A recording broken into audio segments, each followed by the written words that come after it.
Greetings out there in YouTube land. This is Morrisman, and as always, I thank you guys for coming to my channel. Today, I'm going to do another analysis per request. And keep in mind, my analysis for the most part is just my opinion. So, you know, whenever I state factual stuff, I make it a point to state factual stuff or acknowledge that this is fact. So, because sometimes I get some people that get really emotional because this is their artist, and especially the Prince thing. Whenever I do a Prince thing, people on alert, ready to attack, like vultures.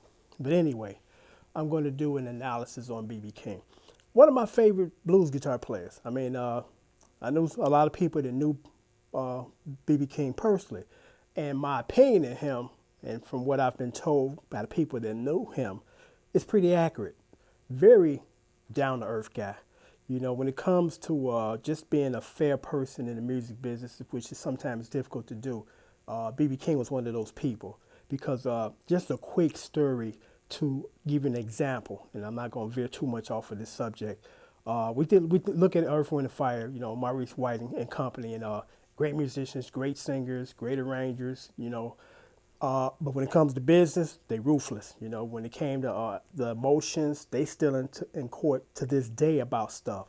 When I was a teenager, one of the quote unquote Earth, Wind, and Fire members passed away. Charles, I think it was Stampley or Stevens or something like that, Stephen. And come to find out, he was not technically a member, but they viewed him as a member because he was an arranger for them. And a lot of stuff that he did for Earth, Wind, and Fire, because he was one of the people off to the side really creating wonderful things for them and didn't really get his notoriety, is that a lot of the stuff he didn't get paid for. He got screwed by Earth, Wind, and Fire.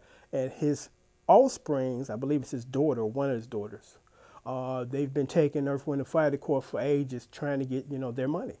And again, the emotions, they got screwed over by Earth, Wind, and Fire too. But getting back to B.B King, the reason why I make that example is because B.B King was never involved in any of that. Always just a pretty straightforward, honest guy, a great talent.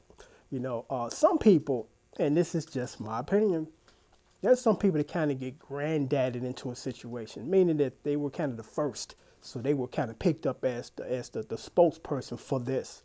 And I think that B.B King was one of those people because, and again, I keep throughout this video saying this is just my opinion. When I think of Johnny Guitar Watson compared to B.B King, in my opinion, no comparison. Johnny Guitar Watson was an unbelievable guitar player. I love to listen to his solos. Great singer, actually pretty good piano player. And I think of B.B King stuff, and B.B King said this himself, and you can check this out, I'm not making it up, in the documentary movie Shake, Rattle, and Hum by YouTube. He was in that documentary, and him and the Edge, the guitar player for YouTube, were discussing what they were going to do, for this song before they got on stage. And B.B King said, "I don't play chords, so you got to do that thing, and I'm gonna just stick to the lead thing." I don't think really B.B King ever played rhythm. He was just basically a lead guitar player. And the problem with lead guitar playing to me is this. You have to use that sparingly. You can't be screaming solo in every song you do because unless you're playing different scales and different styles of music, your stuff is going to sound the same. All the B.B King stuff to me sounded the same because just about every song he was soloing. You basically running the same scale, which is the pentatonic scale or the blues scale for blues music. Because what I realized when I started to take theory and was learning how to play, lead guitar playing along with the rhythm playing, that the majority of the R&B stuff, the blues stuff is kind of pentatonic scale. So you run this scale and say, for instance, the key of G. You run the pentatonic scale in G, and then you running you're in the song in the key of C and you're running the pentatonic scale again in the key of C. It sounds the same. The only difference is it's in a different key. And that's what I kind of, didn't like about lead guitar playing versus rhythm. Because I'm like, with rhythm, I can play whatever I want, different chords, and it's not going to sound like the same set of chords or style in this song, regardless of what key I'm in, because I'm just playing different chords.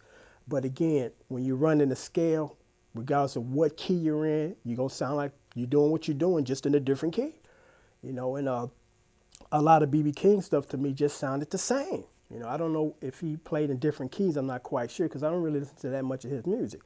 But you know, a great guitar player, you know, for lead playing, pretty good singer, you know. But I think that he was kind of granddaddied in because I can think of a few people off the top of my head that could have easily been king of the blues. You know, again, Johnny Guitar Watson. Johnny Guitar Watson, unfortunately, never got the crossover appeal that B.B King did because B.B King got that crossover appeal. And same thing with Buddy Guy. He got it late in life, but you know, BB was the man. You know, and I'm not disputing that. I'm just kind of giving you my observation or my opinions on the artist. And that's it. So until next time, take care and thanks for watching.